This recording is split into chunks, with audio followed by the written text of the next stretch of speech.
Madam, আমাদের গ্রামটা কেমন লাগলো? অনেক সুন্দর না?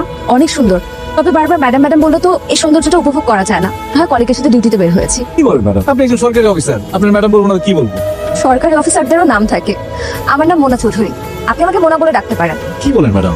আমি তো জানি সরকারি অফিসারদের স্যার ম্যাডাম না বলে তারা রাগ করে। সেটা হতে পারে অন্যদের ক্ষেত্রে, আমার ক্ষেত্রে ব্যাপারটা উল্টো। আমার তো কানের পাশে ম্যাডাম ম্যাডাম শুনতেই বিরক্ত লাগে। আপনি আসলে সবার সাথে একটা সম্পর্ক তৈরি করতে চান, একটা পরিবার, আর এই জন্য আপনার অফিসের পিয়ন আপনাকে আপা বলে ডাকে। ওনারা আপনার পরিবারের একটা। যেটা আমি কাউকে বুঝতে রেখে চাই না, সেটা আপনি মাত্র কয়েক ঘন্টা পরিচয় বুঝে গেলেন। এই যে আপনি আমার উপর রেখে দিতেছেন, তার মানে আমার কথা যে সত্যি, এটা কিন্তু প্রমাণিত হয়। এর থেকে পালাই করানো কিন্তু বুদ্ধিমানের কাজ না। আপনাদের এলাকাটা যত দেখছি ততই মুগ্ধ হচ্ছি। আমার আসলে সেভাবে কখনো গ্রাম ঘুরে দেখা হয়নি। দেখা হয় নাই চক্ষু মেলিয়া, ঘর হতে দুই পা ফেলিয়া, একটি ধানের শীষের উপরে একটি শিশির বিন্দু। পারফেক্ট, আমার জন্য একদম পারফেক্ট একটা কবিতা। আচ্ছা, আপনার সম্পর্কে কিছু বলেন তো, মানে এই গাছগাছালি নিয়ে পড়ে থাকা ছাড়া আর কি করেন? কি আর করবো, ওদের দেখভাল করতে করতে তো টাইম পাই না। আগে হাই স্কুলের টিচার ছিলাম, সায়েন্সের টিচার। তাহলে চাকরি ছাড়লেন কেন? আমি ছাড়ি নাই, চাকরি চলে গেছে। কেন? এই যে মাথায় সিট আছে। আপনি সত্যিই পাগল।